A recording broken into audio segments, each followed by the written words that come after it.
Good morning, 8th class students. Welcome to your online class of social science. Today I am going to continue your third chapter in history, that is ruling the countryside. In the previous online class, we have studied about the demand of Indian indigo in the European market and why it was demanded in the European market. Some 2-3 reasons I have given at that time, that Indian indigo was much better than the other indigo, that is woad. And secondly, the America as well as the West Indies, they have stopped giving the supply of indigo to Britain because they got freedom that time and they don't want to give any supply to the Britishers. So now the Britishers, in order to complete the demand of indigo of the European nations, they turned towards India, because in India that time they have started the indigo plantation. So they turned towards India, and moreover they were getting lot of profit from this indigo crop.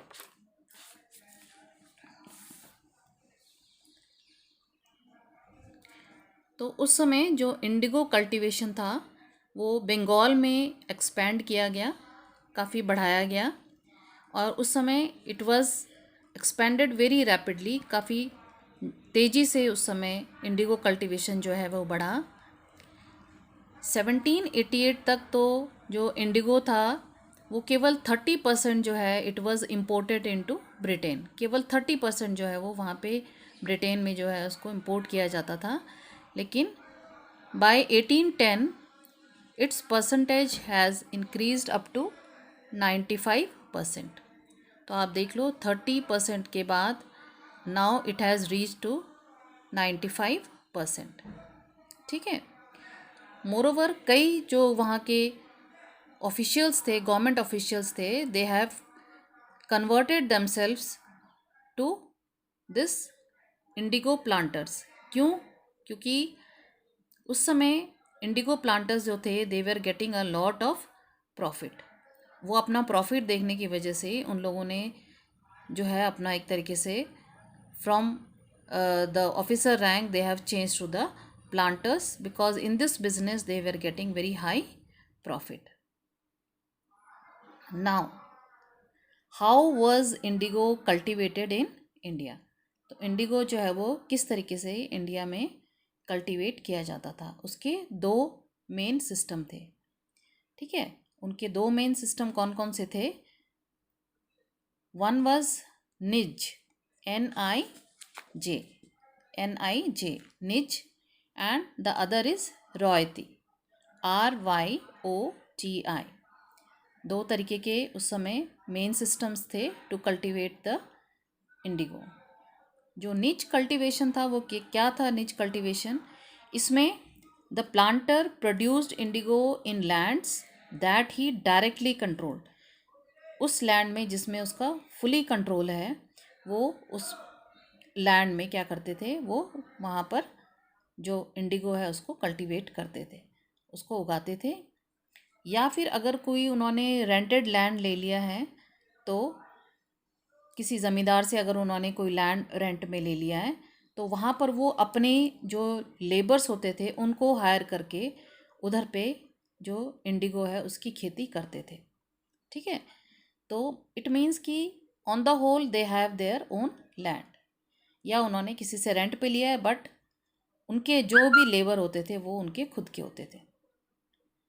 Dadar है कि इसमें निच cultivation में 2-3 problems थी, main problems थी। जो first problem थी वो ये थी कि planters needed large areas in compact blocks to cultivate indigo in plantation. उनको लार्ज एरिया चाहिए होता था जहाँ पर कि वो इंडिगो का प्लांटेशन कर सकें। ठीक है, तो इसके लिए वो क्या करते थे कि उन लोगों को कहीं जहाँ पे लैंड एरिया ज़्यादा होता था वो उन्हें लीज़ पे लेना पड़ता था, उन्हें रेंट पे लेना पड़ता था, और मोस्टली वो होता था इंडिगो फैक्ट्री के आसपास। लेकिन जब वो इस तरीके से करते थे तो क्या होता था कि हमेशा वो कॉन्फ्लिक्ट्स और टेंशन में ही रहते थे। उससे जो पीजेंट्स होते थे वो क्या करते थे कि वो उसके पीछे उधर पे लड़ाई होती थी या टेंशन्स क्रिएट रहते थे। तो ये एक तरीके से वहाँ की एक प्रॉब्लम थी निच कल्टीवेशन की। दूसरा क्या था? A large plantation required a vast number of hands to operate. ज़्यादा से ज़्यादा जो लेबर है उनकी ज़रूरत होती थी ताकि वो इस कल्टीवेशन में हेल्प कर सकें। लेकिन उस समय जो हमारे लेबर होते थे वो लेबर्स जो हैं they were busy with their rice cultivation. वो किस चीज़ में बिज़ी होते थे? Rice cultivation. ठीक है, वो समय जो चावल की खेती होती थी उस समय वो उसमें बिज़ी होते थे। तो सेकंड जो प्रॉब्लम थी वो ये थी। थर्ड क्या थी कि निच कल्टीवेशन जो है उसको जब लार्ज स्केल में अगर हमें करना होता है तो उसके लिए हमें ज़्यादा हल और बैलों की ज़रूरत होती थी। We require more plough as well as bullocks. तो जैसे 1 बीघा है तो 1 बीघा के लिए हमें 2 पुलोज भी रिक्वायर्ड। ठीक है, तो इस तरीके से इतने सारे जो हल और बैल की अगर हम उसको मेंटेन करते हैं या उसमें पैसा इन्वेस्ट करते हैं तो उससे क्या लगता था, उन्हें लगता था कि इट इज़ अ लॉस। ठीक है, investing on purchase and maintenance of plough was a big problem for them. उसको मेंटेन करना और उसको इन्वेस्ट करना उसमें for them it is a problem. तो व्हाट दे हैव डन कि एक तो उस समय जो हमारे जो प्लो और जो बुलक्स थे they were also used, they were working in the field of rice fields. तो वो उस तरह पे काम करते थे तो उस समय इतने हल और बैल का मिलना बड़ा मुश्किल हो जाता था। तो इस तरीके से निच कल्टीवेशन जो था उसमें केवल हमारा 25% जो है वो इंडिगो जो है उसमें उगाया जाता था, और जो बाकी का जो परसेंटेज है it was grown through the ryoti system. ठीक है, तो बाकी जो है वो इसके थ्रू उगाया जाता था। Now Indigo on the land of riots. जो अब हम उस जगह की बात कर रहे हैं जहाँ पे जो रॉयट्स हैं, जो किसान हैं, और वो किस तरीके से वहाँ पे खेती कर रहे हैं। तो वहाँ पर रॉयती सिस्टम में जो प्लांटर्स होते थे they use to force the ryots to sign a contract या एन एग्रीमेंट। उनको एक कॉन्ट्रैक्ट या एग्रीमेंट के थ्रू उन्हें साइन करना होता था जिसे सट्टा भी बोलते हैं। ठीक है, और उसमें क्या होता था कि they use to pressurise the village headman to sign the contract. कि विलेज हेडमैन जो है he will be signing the contract on behalf of ryots. Ryots कौन है? हमारे पीजेंट या किसान। उनके बिहाफ में जो हेडमैन है वो साइन करेगा। ठीक है, और जब वो साइन कर देते थे तो they use to get the advance cash, they use to get the amount so that they can take the seeds and other materials to grow indigo. ठीक है, लो रेट ऑफ इंटरेस्ट पे उनको जो है इंडिगो ग्रो करने के लिए उनको पैसा दे दिया जाता था। ठीक है, लेकिन एक और कंडीशन होती थी कि they will be cultivating 25% of the land area, जिसमें कि they will be cultivating Indigo.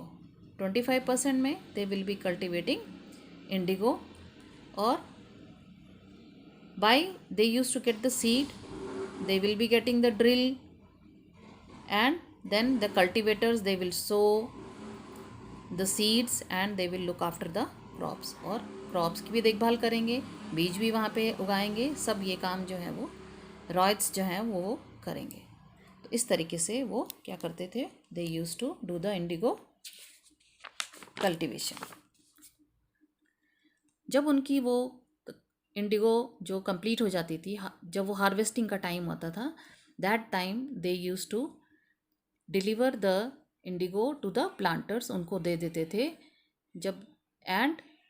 जब वो एक बार उनको फसल दे देते थे अपनी, then they use to get the another loan for the new crop. फिर से उनको दोबारा से मिलता था कि they can grow it again the indigo by taking loan. ठीक है, इस तरीके से ये साइकिल चलता रहता था। पहले पहले जो पीजेंट्स थे दे थॉट कि ये बड़ा उन लोग के लिए बहुत ही टेम्पिंग था कि they are getting the loan and they will by harvesting the crop they will get more profit, लेकिन उन्हें लगा कि नहीं, this is not for their benefit. And क्योंकि the price whatever they were getting for indigo it was very low, ठीक है। और एक तरीके से वो लोन के जो सर्कल है उसमें फंसते ही चले जा रहे थे। तो इस तरीके से और क्या प्रॉब्लम थी, और एक ये प्रॉब्लम थी कि जो इंडिगो प्लांटर्स हैं उनको कंडीशन दी जाती थी कि they will be growing Indigo only on the best soil. जो उनके खेतों की जो बेस्ट सॉइल है उसी में वो इस फसल को उगाएंगे। तो उससे क्या होता था कि उनकी वो लैंड का जो पार्ट है इट बिकम्स अनफर्टाइल स्लोली, धीरे धीरे वो अनफर्टाइल हो जाता था, बैरन हो जाता था।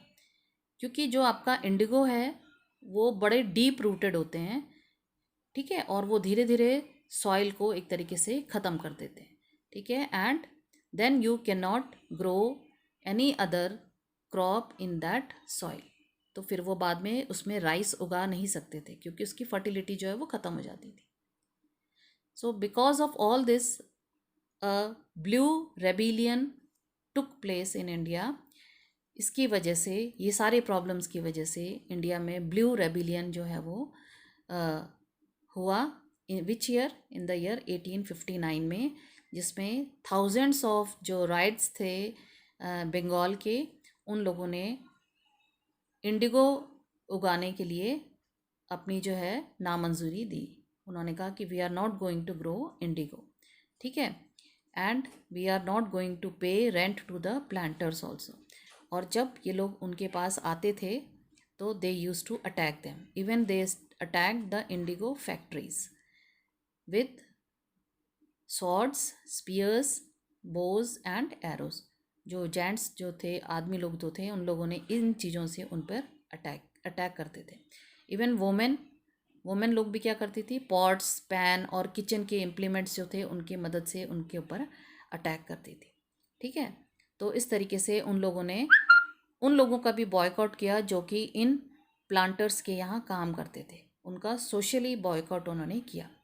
गोमास्तास जो हैं ये होते थे प्लांटर्स के एजेंट। ये ब्रिटिशर्स जो हैं इनको चुनते थे ताकि they can collect rent from the peasants, और ये पीजेंट्स लोगों से रेंट वगैरह कलेक्ट करते थे या एजेंट होते थे, उनको सप्लाई करते थे। तो जब ये लोग भी पैसे मांगने आते थे तो जो हमारे जो पीजेंट्स राइट्स जो थे वो उन लोगों की पिटाई कर देते थे। इन लोगों की मदद के लिए लाठियाल्स जो हैं उन लोगों को अपॉइंट किया जाता था। इनके साथ जो है वो एक तरीके से आप कह सकते हो कि बॉडीगार्ड आते थे लाठियाल्स, लेकिन जो लोग थे वो फार्मर्स जो थे वो इनसे भी नहीं डरते थे, वो इनकी भी पिटाई कर देते थे। तो ये रेबिलियन जो है वो होने का मेन कारण क्या था कि they were getting support from other people also. जो ज़मींदार थे, जो विलेज के हेडमैन थे, उन लोगों ने भी राइट्स का सपोर्ट किया कि तुम लोग जो है इंडिगो प्लांटेशन के खिलाफ अपनी आवाज़ को उठाओ, ठीक है, और उनके खिलाफ रेबल करो। तो इसलिए उन लोगों ने इनके सपोर्ट मिलने पर जो ब्लू रेबिलियन है उसको शुरू किया, ठीक है।